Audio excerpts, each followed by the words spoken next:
All right, and welcome back to Game 2 of this GoSuGamers.net presentation of DRD versus SK for the World Cup. Some of the bands are already coming out, but what do you think of that first game, Headhunter? I think DRD needs to reconsider what they're doing and make sure that they really get even picks with SK for the laning phase, because otherwise they're just going to get killed.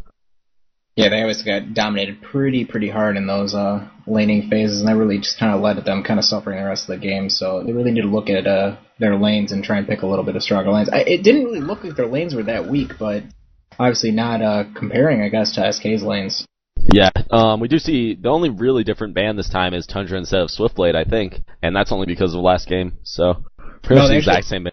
They picked up Pharaoh too. I don't know Pharaoh, who else was banned. Honestly, I don't remember. Devourer was banned, and so right. Picked up Pharaoh, so... Oh, Devourer left unbanned? If he does not get picked up, I will probably just quit casting. Yeah, I've honestly seen him go unpicked, and I was very disappointed one time. It was that game, it was EG, and they didn't pick him up. I was very disappointed, but hopefully some good Devourer play. He's always entertaining to watch.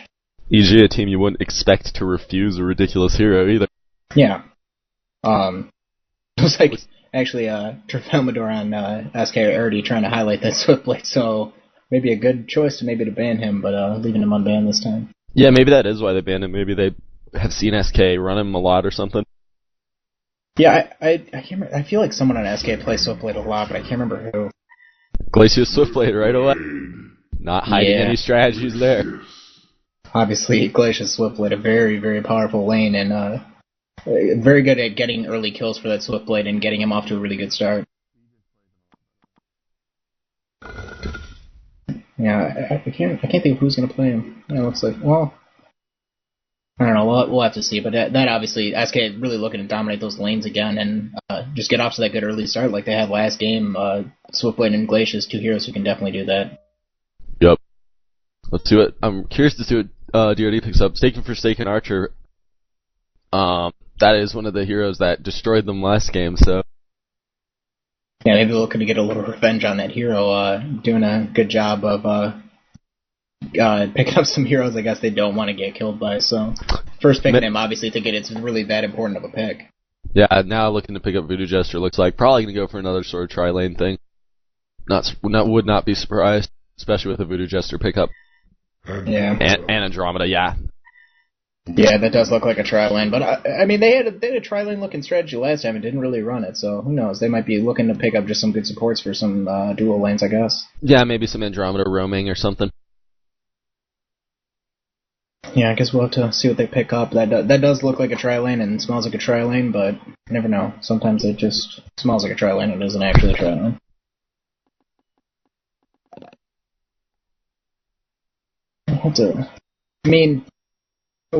I guess they really do need to dominate the lanes this time, and maybe they are looking at tri-lane, maybe looking at that's the reason why they didn't win that first game. They didn't really run that tri-lane and kind of got out-farmed by SK's early tri-lane that kind of turned into a dual lane, but they really got off to a bad start in that tri-lane. Forsaken Archer just free farming up there all by, like, against those two heroes and Pestilence and Voodoo Jester, so maybe looking to just try that same sort of dominant play on their own team.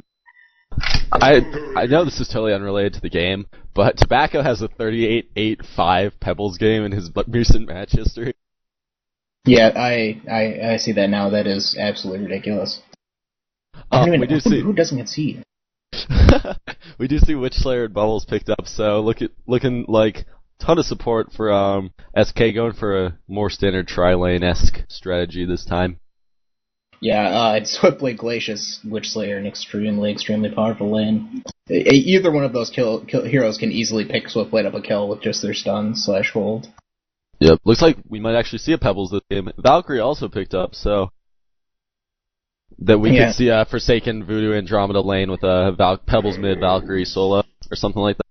Yeah, JCP Lord and avid Valkyrie player and a very good one at that, and definitely. Moonmeander, a very good Pebbles player. So I think they're really just trying to go for a lot of heroes that they're just good with. They might have tried to fall into a strategy, I feel like, last time, and they really kind of picked up heroes they weren't extremely comfortable with, and they might have paid for it with just a little bit of outplaying on SK's part. Lol, they tried to do the already at the same time, but apparently Dagius was not paying attention. Yeah, Dagius kind of falling behind on that one, so I don't even know why teams try and do that. It never works. I just want to see them do some ridiculous pattern where they each go like after a second. That would be way more impressive to me. Yeah. They gotta work this kind of stuff out in scrims. I mean, they really gotta practice this. Exactly. We are waiting for B-Diz to pick up the last hero. I would expect some sort of solo, obviously. Maybe another ranged carry or something. Yeah, it kind of looks to me like they're kind of trying to think of what they're going to go against as Pebbles.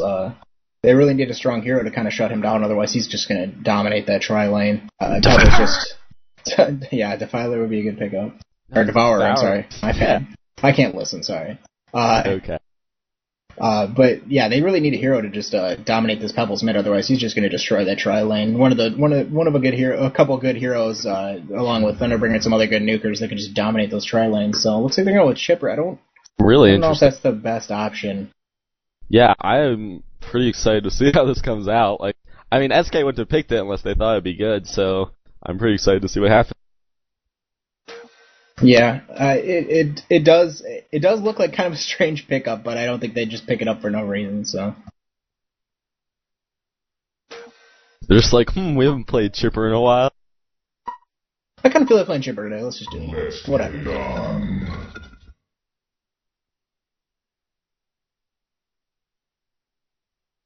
And just wait for the game to start now, and to see what these lanes look like. Looks like both of them are going to run a tri-lane, but we'll have to wait and see, I guess. I don't know if they're going to try and run these tri-lanes up against each other. Both kind of really just hard farming tri-lanes. Usually I like to see someone picking up a counter tri-lane, but... Yeah.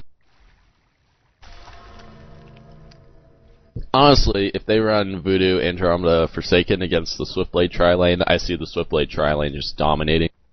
Yeah, all three of those heroes extremely, extremely low life heroes, and I guess the one thing they could do is stun out with Voodoo Jester Stun and try and stop a lot of them, but it's just it's just an all-around hard lane to play against. I don't really know who you would try and play as a tri-lane against that kind of lane. It's just an extremely powerful lane. Definitely. Maybe a triple melee strength tri-lane. Yeah, like, Devourer and Pebbles. Oh, not really Pebbles, he has really low armor, but like Devourer and Rampage, someone like that. Mm-hmm. Keeper of the Forest. Yeah. Keeper of the Forest never gets picked anymore. And kind of never had. He got picked like 2 games, and then everyone kind of got disillusioned with Keeper of the Forest. He's just too hard to pick. He's just too easy to pick off. Yeah. Unless you get millions of gold per minute farming mid and get a 5-minute mock, he really doesn't do shit. Yeah, he kind of just sits around and really just has... I mean, he has his ult, but that's pretty much about it. Obviously some good armor, but... Forsaken Archer doing some animation canceling. Well, that is the national pastime of Han, just sitting there and animation canceling. Yep. Some good heroes to do with it with, obviously. Thunderbringer, one of the more entertaining ones. Behemoth, also an excellent choice. And Hag. Hag is probably the best. Looks like someone's going to pick up that illusion, that invisibility. Andromeda. Looks like she's going to go invisible, even though you can't really tell. Is she invisible? Yes, she is invisible. Oh, man. I know, right? One of the things that speccing a game makes it extremely difficult. She looks exactly the same. Yeah. Looks like they might be looking to try and pick up a Bloodlust kill. I don't think they'll be able to do it unless they would get some really good stuns off onto Swiftblade to make sure he really doesn't do anything.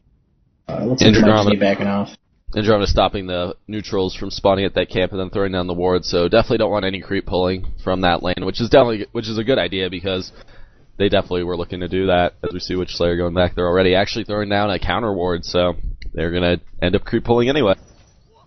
Yeah, I guess they'll have to wait their 6 seconds to get that first creeps, first couple seconds, but Andromeda they really cut this path very nicely, looking to block those every time, and great job by them just knowing.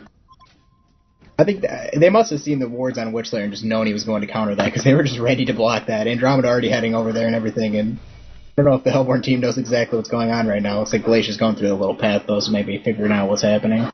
Yep. You do see Andromeda going to block it again, but this time they're there waiting for it and actually doing some damage to it. Yeah, Andromeda, pretty low life as that kind of support hero, but it looks like Witchslayer and Glacier's getting in position to just block them from doing that. A good play by DRD early, though. is really making sure that they don't pull those creeps early and get that lane to stay back as far as possible into that tower. Looks like they're going to initiate. Looks like Swiftblade might not get there in time, though. He's going to kind of run into the tower in a second here, yeah. A little bit of lay to play on Swiftblade. Oh, nice. Looks like Forsaken Archer is going to trap him and do a little bit of harass damage on him, so well done by her. Too bad they couldn't capitalize on that, because that was a really well-timed volley right there. Yeah, it was. Let's see what's going on in middle. Pebbles looks like he's getting a couple creep kills. Looks like they're about even in middle. Actually, they're exactly even. So Pebbles about to pick up this haste rune, though. Might spell a little bit of trouble for Chipper if he manages to get a good combo off on him. Looks to be going top, maybe? Yeah, I think I can't think he can't decide where he wants to go. Looks like he's going to go head back middle and maybe try and pick up a few creep kills still. Though the combo at level 3, obviously not the strongest combo. It does a good chunk of damage, but you'd like to see him get up to about that level, 7-ish to pick up some more damage on those nukes. Yeah. Actually, Hellborn creep pulling now. Or yeah, as they wanted to, but pulling to this camp definitely not ideal as Hellborn. Yeah, not the greatest pull for them. Legion knows what's going on, and they're kind of battling him for those creeps and throwing out some spells. I think they pulled a couple of the Legion creeps in there too. Yeah. Yeah, no, Forsaken Archer doing a good job of trying to kind of steal away some of these kills and manage to deny a couple. And they killed the Vulture Lord. Very well done. So the pulling not going well for this Hellborn team, and I think that's a really good job by DRD. The one thing that makes tri-lanes really work is that excellent pulling, and good job of doing that. So disrupting that really just hurts this tri-lane more than anything. I think they really actually caught SK off guard, because SK really hasn't been able to go for any kills or anything so far. So they're really holding SK back. Yeah, if they can get that lane pulled back to their tower on the SK side, then it's going to be very dangerous for the Legion team to come much past this little opening in the forest up there. Obviously, a couple heroes come out of there, and there's really nothing they can do with those 2 stuns on the Hellborn side. So, good job by DRD by keeping that in a position where they really can't get picked off early. Yep, we do see Pebbles trying to control the runes, camping one out right now. And going to be top. Region, though. Looks like Chipper's going to pick up in a bottle, though, so that actually might be a little bit more hurtful than yeah, not getting anything. Bubbles really need to refill this bottle.